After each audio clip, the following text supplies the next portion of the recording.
네, 안녕하십니까? 네, 이 찬양 너무나 아름다운데 우리 한번 같이 오브리가주 예수 한번 외치겠습니다. 시작! 오브리가주 예수! 목소리가 이게 다들 덜 감사하신 것 같아요. 한 번만 더 시작! 오브리가주 예수! 감사합니다. 네, 너무나 아름다운 찬양이어서 제가 서론이 별로 필요 없을 것 같아서 감사드리고요. 오늘은 제가 하나님의 마음에 합한 자 다윗이라고 하는 주제를 놓고서 형제자매들과 이렇게 나누도록 하겠습니다. 이 다윗의 이 탁월함에 대해서 저희들이 많이 알고 있습니다. 다윗은 누구냐, 그리고 어떤 사람이었고 어떤 길을 걸어왔냐, 저희들에게 교훈해 준 바가 굉장히 많이 있습니다. 제가 숫자를 좀 싫어하는 사람인데 그래도 한번 따져보고 싶어서 다윗에 관련된 장이 몇 장이나 되는가 한번 좀 틀릴 수도 있지만 찾아봤더니 사무엘 상서부터 시편 71편 역대상 쭉 포함해서 총 다윗에 관련된 장이 131장이 기록이 되어 있습니다. 우리 주님에 관련된 특별히 복음서만 그 장을 합치면은 107장이 됩니다. 그 사실은 이 다윗이 굉장히 이 성경에서 차지하고 있는 비중이 큰 사람이라고 하는 것을 저희들이 알게 됩니다. 솔로몬이 하나님께 말할 때 자기 아버지 다윗에 대해서 이제 뭐라고 얘기냐면은 주의 종 내 아버지 다윗이 성실과 공의와 정직한 마음으로 주와 함께 주 앞에서 행하셨다, 이렇게 말을 했습니다. 한숨만 벌써 나오는데 제 자녀들이 제가 주님께로 가고 나면은 뭐라고 저에 대해서 참 표현할까 그걸 생각하면은 한 번 또 올라가셨어요 지금. 네, 이 마음이 좀 아픕니다.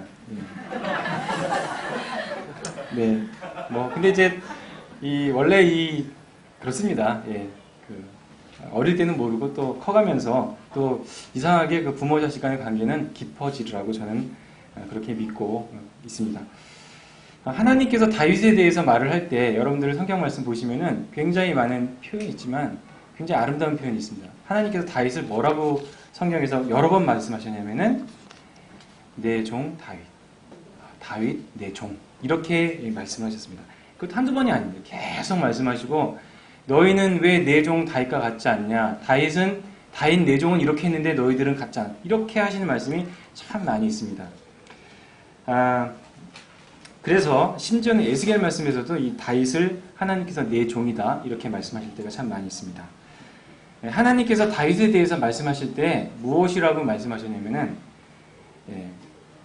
사무엘이 얘기했습니다. 여호와께서 그의 마음에 맞는 사람을 구하여, 이렇게 말씀하셨거든요.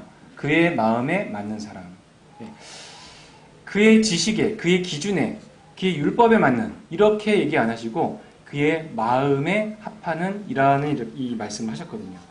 그것은 무엇을 의미하냐면은 정말 하나님의 깊은 곳에 이 다윗 그 마음에 맞춰진, 어떤 겉으로 드러나거나 행동하거나 이런 부분이 아니라 정말 하나님께서 생각하시는 어떤 그 부분을 충족시켜 주시고 그 부분을 시원케 해준 그 부분이 바로 이 다윗에 대해서 나의 마음에 합한 자라고 하는 이 표현을 쓰셨다고 하는 것을 저희들이 보게 됩니다.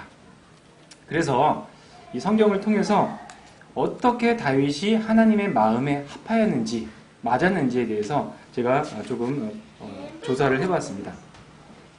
가장 먼저 제가 이제 조사해 본 부분은 시편에 그 다윗의 그 마음이 여러 군데 나와 있는데, 특별히 시편, 다윗 하면은 여러 형제자매들이 딱 기억하시는 시편이 있을 겁니다.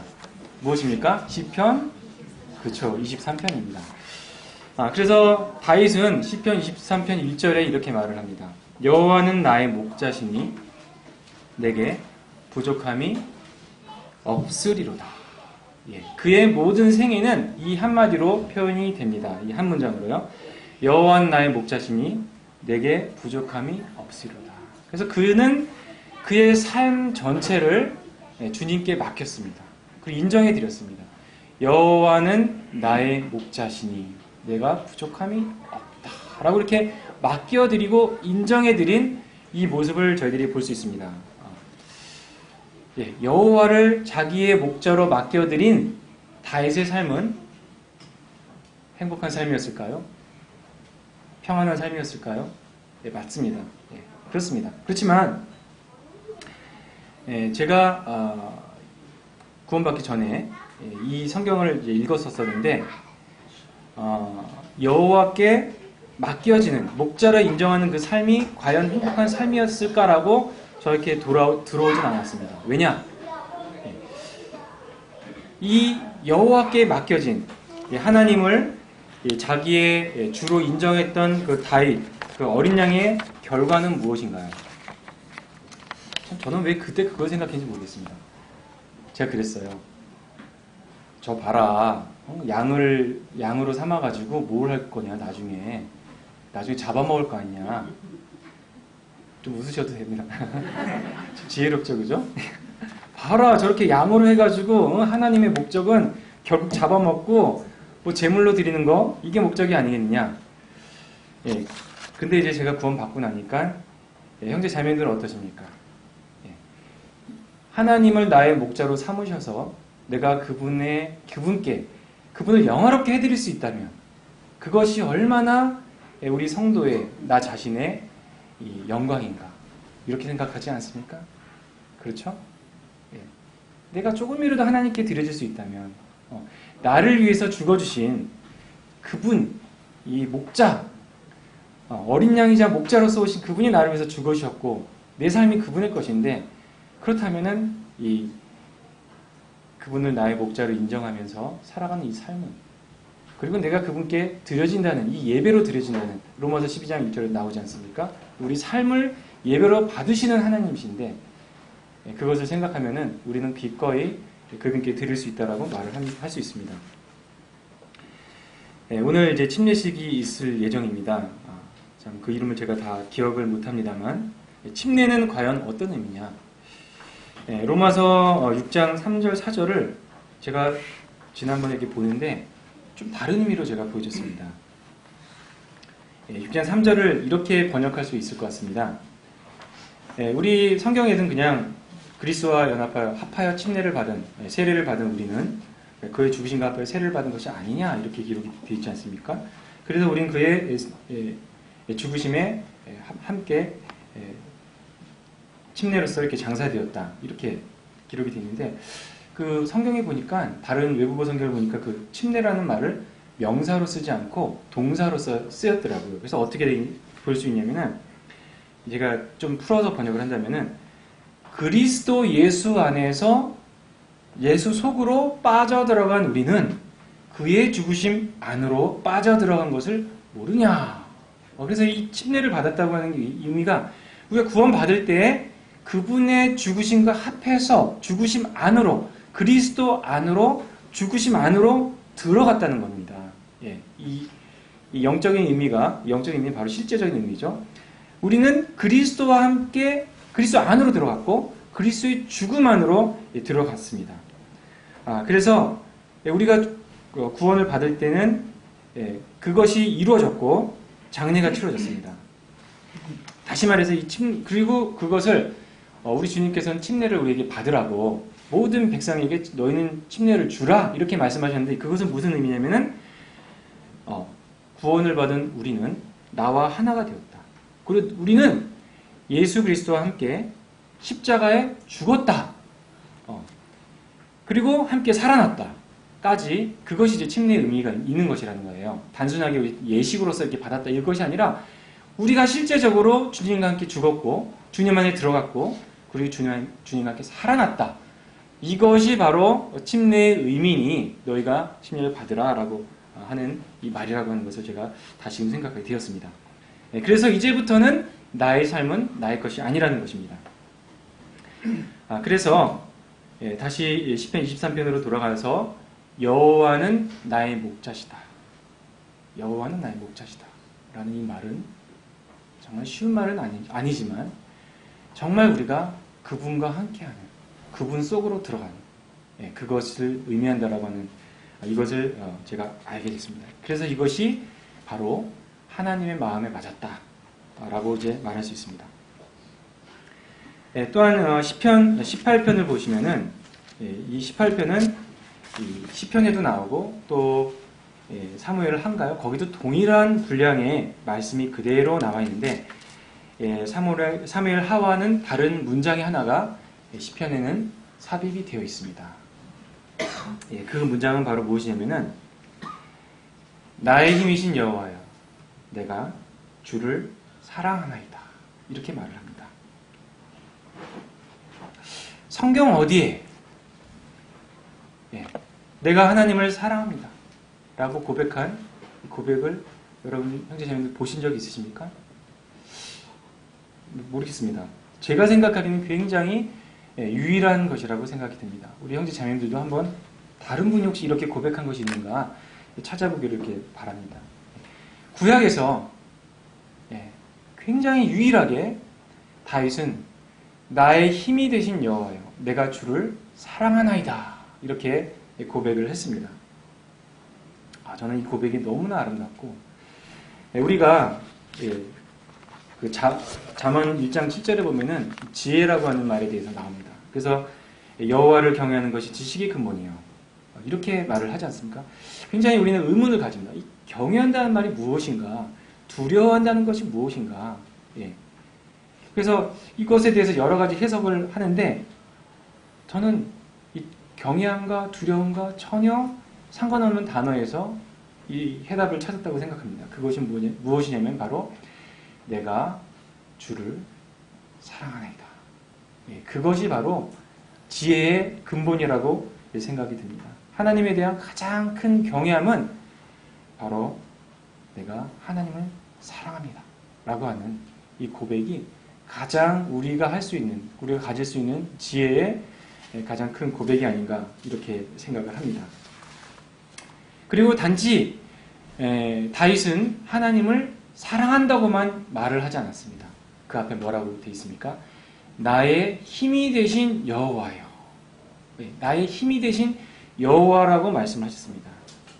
바로 우리의 삶의 근원이 무엇이냐? 바로 여호와다. 내가 한 걸음 한 걸음 매 순간 살아가는 이 힘의 근원은 바로 무엇이냐? 여호와다. 하나님이다 라고 하는 것을 보여주는 것입니다. 그래서 오늘 아침에 저희들이 이 만찬을 저희들이 통해서 주님이 사실은 어떤 의미로 말씀하셨습니까?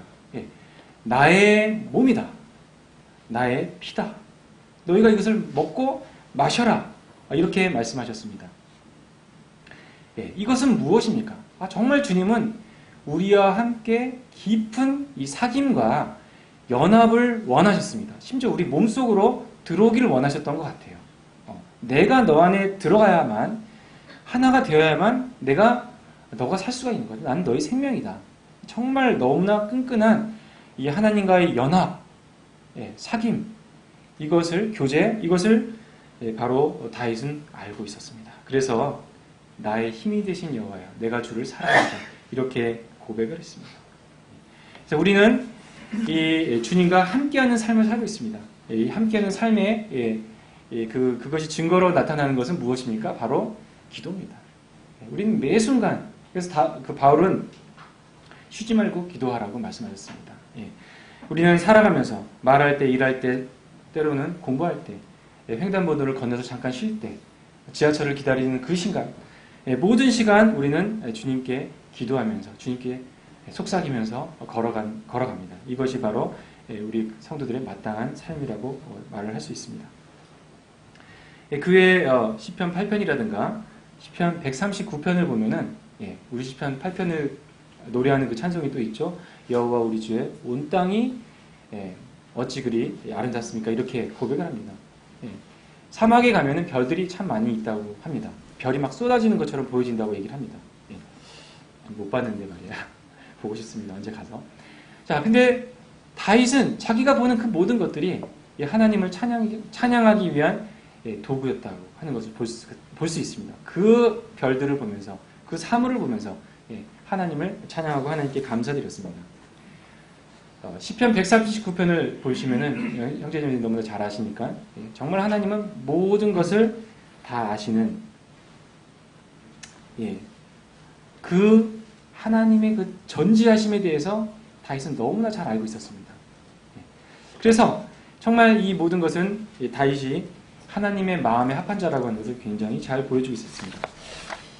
제가 참 좋아하는 부분 중에 하나가 제가 말씀을 보면서 참 좋아했던 부분이 사무엘하 7장에 보면은 다윗과 하나님과 또 깊은 사귐과 교제를 나누는 부분을 이제 볼 수가 있습니다.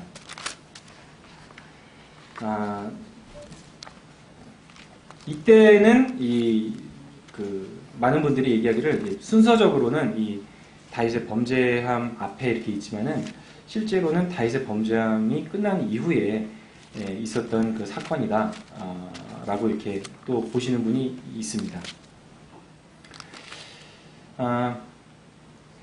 한번 보겠습니다. 7장 2절에 이렇게 말을 합니다.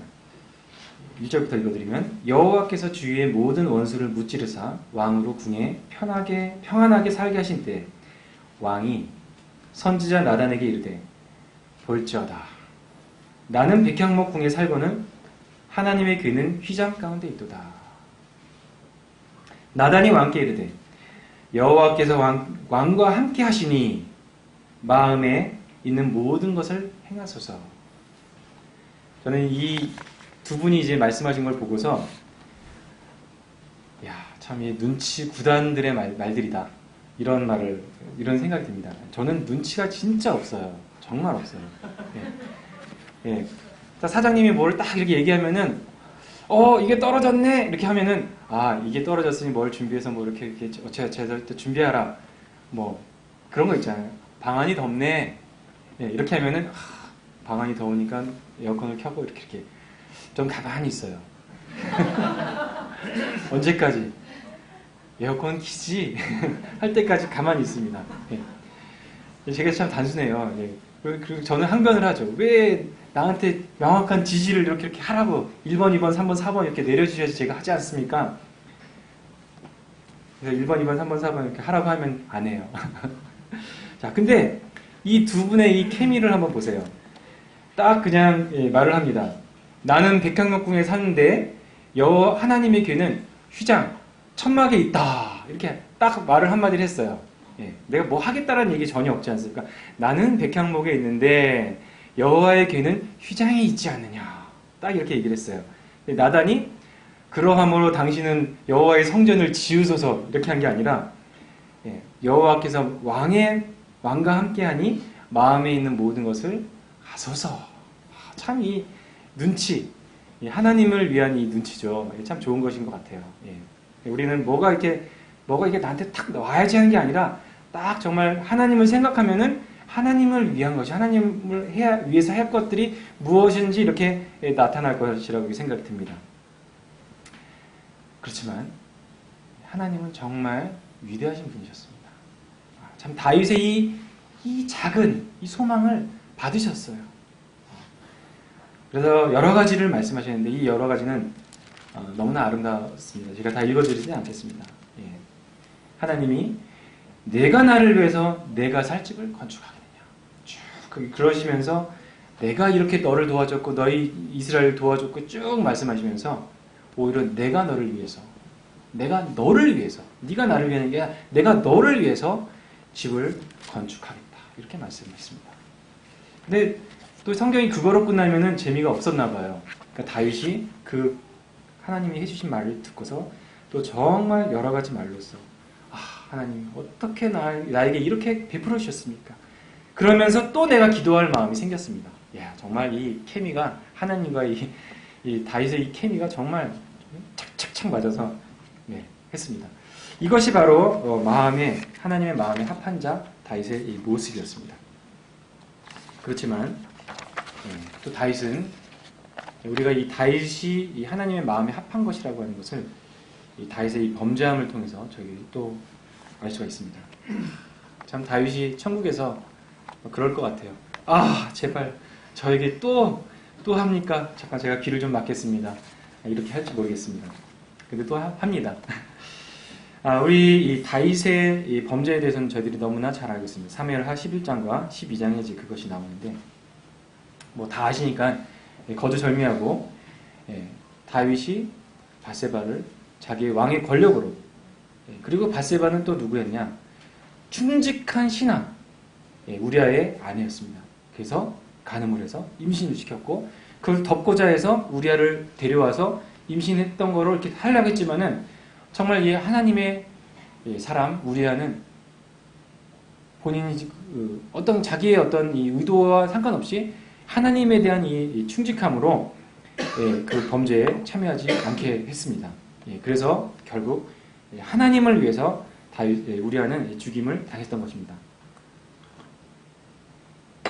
그래서 다윗이 이후에 밧세바를 어떻게 했습니까? 밧세바를 자기의 왕비로 만들었습니다. 이것이 지금 볼 때는 어떻게 자기 부하를 왕비로 삼아 이거 굉장히 인권유린 아니야? 이렇게 생각할 수 있죠. 그렇지만은 그 당시에는 그것이 아니었습니다. 다 가려져 있었어요. 다 가려져 있는 상태였습니다. 아무도 몰랐어요. 몇 명을 빼놓고는. 그런데 어느 날 다윗 그 전쟁을 하러 간 그 용사가 죽었어요. 그랬더니 다윗이 그 용사의 아내를 왕비로 삼은 겁니다. 사람들이 볼 때 어떻게 그 당시 사람들은 어떻게 평가했을까요? 야, 정말 다윗은 대단한 사람이야.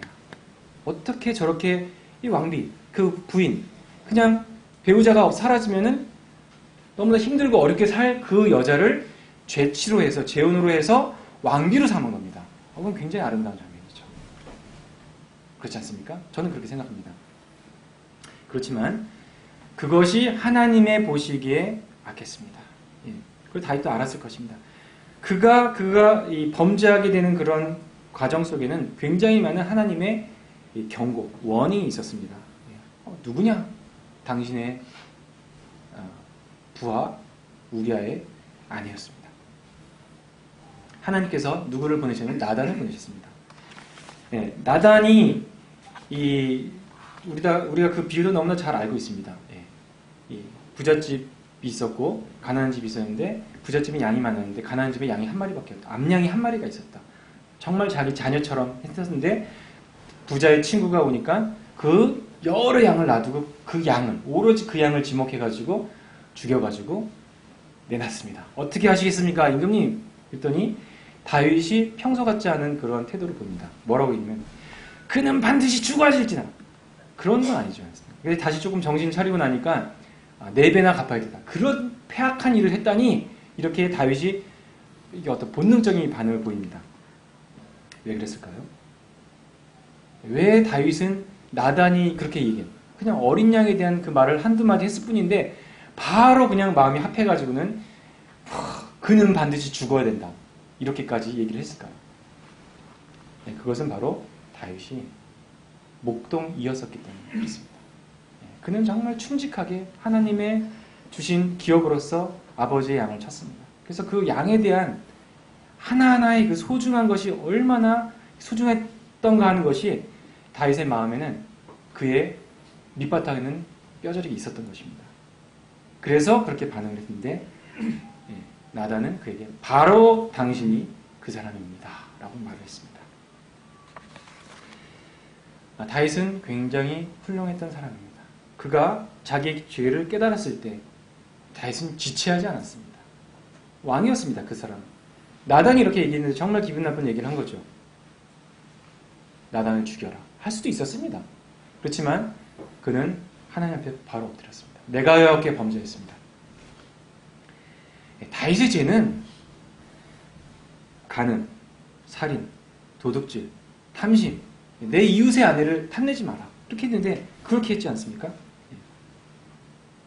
그리고 참 그 한두 가지 죄도 아니고 여러 가지 죄를 그냥 닭꼬치처럼 그냥 이렇게 한꺼번에 죄를 졌습니다. 큰 죄였죠. 이 지점에서 제가 또 하나님의 이 선하심과 두려움에 대해서 한번 또 잠깐 언급을 하고 지나가야 될 것 같습니다. 우리야라고 하는 이 사람의 이름의 뜻이 뭐냐? 여호와의 불꽃이라고 하는 뜻이라고 합니다. 우리야. 근데 이 사람은 어디 사람이었냐? 헷 사람이었어요. 히타이트, 헷족속. 헷족속은 어떤 사람이었습니까? 가나안에서 멸절되어야 되는 그 사람이었어요. 근데 이분이 하나님께 돌아온 거예요. 그 족속이 전체가. 그 족속의 일부였겠죠? 헷족속이었습니다. 그래서 이스라엘의 귀순해서 그 이름을 바꿔버렸어요. 나는 여호와의 불꽃처럼 살래요. 여호와의 빛처럼 살겠습니다. 예. 정말 하나님께 너무나 충실했던 이 종. 하나님의 전쟁을 싸우고자 했던 이 종. 예, 이분이 어떻게 됐습니까? 자식을 남겨두지도 못하고 죽었습니다. 자식을 남기지 못하고 죽는다고 하는 것은 하나님의 이 측면에서 하나님은 이 모든 이름을 기억하시는 분이신데 그 이름이 연결되지 않고 끊어진다고 하는 것은 굉장히 큰 손해고 큰 손실이라고 하나님은 생각하시는 거거든요. 근데 이 우리아는 자기의 이름을 남겨둘 아들이 없었습니다. 근데 그렇게 죽었습니다. 마태복음 1장을 제가 펴서 보겠습니다.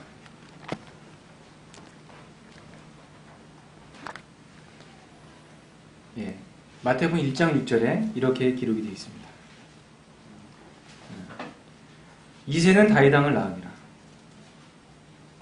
다윗은 우리아의 아내에게서, 아내였던 더 정확하죠. 우리아의 아내였던 자에게서 솔로몬을 낳고 이렇게 되어 있습니다. 하나님은 정말 두렵지 않습니까? 그 이름을 하나님은 지우기를 원하시지 않았어요. 그래서 밧세바 이름 대신에 이 예수 그리스도의 계보, 이 다윗의 계보, 우리 메시아의 계보에 우리아라고 하는 이 이름이 들어갔습니다. 이 우리아는 정말 하나님의 충직한 종으로서 길이길이 그 이름처럼 빛나고 모든 것을 불사르는 그러한 이름이 될 것입니다. 제가 그 사무엘하 11장 보면서 또 이해할 수 없는 부분이 있었습니다. 그것은 무엇이냐면 다윗이 정말 엎드렸습니다. 내가 여호와께 범죄했습니다. 딱 엎드렸을 때 또 나단은 놀라운 말을 합니다. 너무나 반전인 말을 합니다. 1초도 지나지 않고 좀 이상해요. 좀 상상이 안 됩니다. 뭐라고 얘기했습니까? 여호와께서 당신의 죄를 사하셨습니다.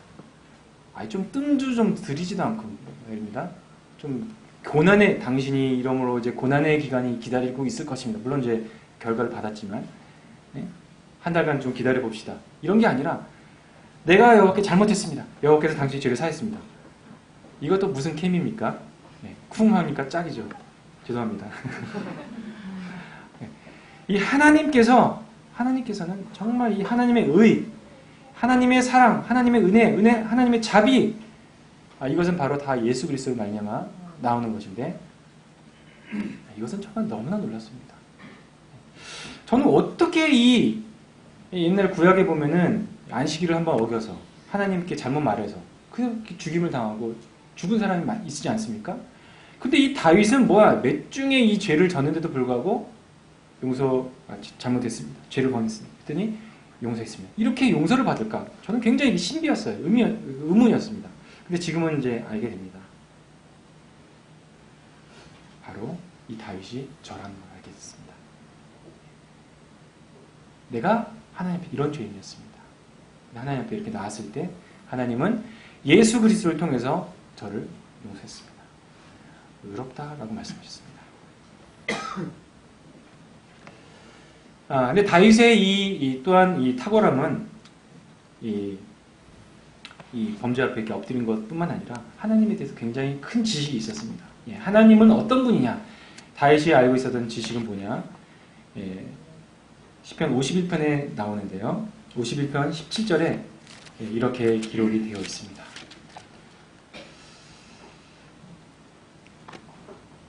다윗이 이렇게 말합니다. 하나님께서 구하시는 제사는 상한 심령이라. 참 너무나 이 다윗이 하나님을 아는 이 지식은 너무나 놀랐습니다.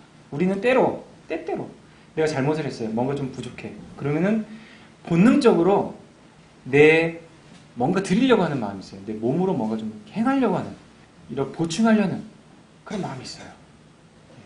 근데 하나님께서는 그런 나의 행동 이전에 무엇을 원하시느냐? 하나님의 구하시는 제사는 상한 심령이다. Broken heart. 상한 심령이다. 어떻게 다윗은 이것을 알았을까? 그래서 하나님, 제가 범죄했습니다. 잘못했습니다. 저의 구원받을 때의 그 기쁨을 회복해 주세요. 그렇지만 저는 하나님 앞에 나옵니다. 이 부서진 마음을 가지고 나옵니다. 하나님이 그걸 받으신다는 거예요. 얼마나 이 다윗이 하나님을 아는 지식이 탁월했을까? 우리도 그래야 됩니다. 날마다 우리가 이 broken heart, 이 부서진 마음을, 상한 마음을 가지고 주님께 나와야 합니다. 주님 보세요. 하나님께서는 그거 자체가 예배에 있는 것입니다. 하나님께서 그걸 그대로 받으시는 것입니다. 이것이 이 다윗의 하나님의 마음에 맞는 그 부분이라고 하는 것을 저희들이 알게 됩니다. 이건 다윗의 이 죄를 저질렀을 때 그의 그 결과, 뭐랄까요? 죄의 결과가 얼마나 무서운가를 저희들이 봅니다. 그것은 우리가 죄를 지으면 그런 결과가 따라온다는 그런 의미가 아닙니다. 우리가 우리 삶의 죄를 허용했을 때 죄가 얼마나 우리 삶을 만신창이로 만들어 놓는지에 대한 그 결과를 다윗이 보여주는 거죠. 그거 어쩔 수 없는 거예요. 우리가 무슨 잘못된 약을 먹었을 때 그 약 성분이 우리 몸에 딱 들어오면은 내가 나의 의도, 내가 이제 그것을 허용했을 때 그것이 나의 몸속에서 막 일어나는 그 변화들, 내가 잘못한 거죠. 그것이 이제 죄의 결과로 거꾸로 이제 말을 할 수 있는데 다윗에게 일어난 것이 바로 그런 것이었습니다. 그렇지만 다윗은 정말 그러한 와중에도 하나님께 기도했습니다. 그것이 일어나서 나한테 이런 효과가 일어나는 것은 어쩔 수 없지만 하나님 저를 도와주세요 하면서 시편 3편에 보면은 여호와여 주는 나의 방패시요 나의 영광이시요 나의 머리를 드시는 자입니다. 주님, 제가 이렇게 어려움 당하지만 나의 고개를 들어주실 분은 주님이신다라고 다윗이 고백을 했습니다. 우리가 다윗과 솔로몬을 비교해 보십시오. 솔로몬은 어떻습니까? 하나님께서 너는 병거를 많이 두지 말아라. 아내를 많이 만들지 말아라. 은금을 많이 쌓지 말라. 솔로몬은 정말 하나님의 그 축복을 받아서 성전을 만들고 가질 수 있는, 인간이 이 지상에서 가질 수 있는, 누릴 수 있는 모든 것을 다 가졌습니다. 솔로몬이 부러우십니까? 형제자매님들? 그렇지 않죠. 다윗이 그런 일을 행한다고 하는 건 꿈도 꿀 수 없습니다. 솔로몬은 자기의 문화에, 자기의 지혜에 맞는 것을 다 가진 거죠. 그렇지만 그것은 하나님께서 갖지 말라고 하셨던 분명히 기록된 것들이었거든요. 다윗은 그런 것을 꿈도 꿀 수 없었을 것입니다. 이 결론을 바로 또 말씀을 드려야 되는데요. 다윗의 삶은 무엇이냐? 하나님께서는 그 다윗을 정말 그 어릴 때 아주 비천한 것을 부르셨습니다. 그리고 결국 왕으로 이제 삼으셨습니다. 마치 이 다윗의 인생은 저한테 이렇게 보여집니다. 인간들아 봐라. 너희가 내 마음에 합한 사람은 어떻게 되는가? 내가 어떻게 그에게 복을 주고 그와 함께 하는지 너희들은 보아라. 이것이 내가 너희들에게 원하는 인생의 모습이다 하는 그것을 다윗의 그 인생에 보여주신 것 같습니다. 참 다윗은 그 죽는 날까지도 아주 부하게 그렇게 죽었고 또 자기 아들이 왕이 되는 그 모습을 딱 보고서 하나님께 돌아갔습니다. 우리가 하나님께 순종하면서 돌아갈 때 하나님께서는 우리만의 힘으로 할 수 있는 범위에서 당신의 손으로 우리 인생을 얼마나 풍성하게 하는지에 대해서 우리의 인생을 꽃피워주시는, 앞에 꽃이 많은데 그런 것처럼 보여주시고 누리게 해주시고 준행하시는 분이 바로 하나님이십니다. 그래서 다윗은 사무엘하 23장 1절에 뭐라고 자기 자신을 얘기를 했느냐. 높이 세워진 자. 자기 자신을 가리켜서 높이 세워진 자. 그리고 야곱의 하나님께 기름 부음을 받은 자. 이렇게 말했습니다. 높이 세워졌자. 아, 봐라. 하나님이 나를 이렇게 높이 세우셨다. 나를 이렇게 영화롭게 하셨다. 하나님이. 나는 하나님께 기름 부음을 받았다. 하나님께서 나를 택하셨고 나에게 성령님 부으셨다. 이스라엘의 노래 잘하는 자라고 말했습니다. 자, 우리 갑자기 또 농담하려 하니까 혀가 꼬이네요. 다윗도 미스 윌로의 한 이론이었는지. 예, 이 노래 잘하는 자가 무엇입니까? 하나님께서 나한테 주셔서 이 누리게 한 이것을 감사함으로 하나님께 아뢰는, 이게 바로 노래 잘하는 자가 아니겠습니까? 그래서 이 다윗의 인생은 바로 무엇을 보여주냐? 자, 우리 그리스도인들의 인생을 보여줍니다. 하나님께서 우리를 그리스도로 말미암아 높이 세우셨고 성령님으로 부으셨고 그리고 하나님을 찬양하는 자로 삼으셨습니다. 그리고 또 다윗의 인생은 무엇을 보여주냐? 우리 주 예수 그리스도 온전히 아버지의 마음에 합하셨던 그분의 인생을 보이시고 그리고 그분이 앞으로 오셔서 다스리게 될 그 영광의 나라를 보여주십니다. 그 나라는 앞으로 올 나라뿐만 아니라 지금 이 자리에 임해 있는 앞으로 올 천국이 아니라 저희가 살아가는 이 천국, 이 하나님의 나라에 대해서 주님께서는 보여주고 계십니다. 참 이 놀라운 사귐을 제가 오전 만찬 때에도 요한일서 2장 2절 말씀에 아버지와 그리스도와 함께한 사귐이라, 그 교제를 누림이라 이렇게 표현이 되어 있는데, 참 하나님께서 얼마나 우리를 그분의 이 사귐 가운데 부으셨을까. 야, 이 사귐 자체가 바로 예배구나. 우리의 삶 자체가 바로 예배구나 하는 것을 제가 또 생각을 하게 됐습니다. 마지막으로 이러한 다윗의 마음을 잘 표현한 시가 있어서 형제 자매님들께 읽어드리겠습니다. 막막한 세상 속에서, 지루한 시간 속에서 슬프지 않아, 외롭지 않아 당신의 사랑 생각할 때 모든 것이 아름답게 변하네. 오, 나의 연약함은 이제 중요하지 않아. 오, 나의 부족함은 이제 보이지가 않아. 내 마음, 내 생명, 내 영혼 모두 당신의 것. 내 마음, 내 생명, 내 영혼 모두 당신의 것. 영원히. 한 단어가 빠졌어요. 사랑해. 저희는 주님을 사랑하는 자들이 되었습니다. 이렇게 함께해 주신 하나님께 감사드립니다. 이상입니다.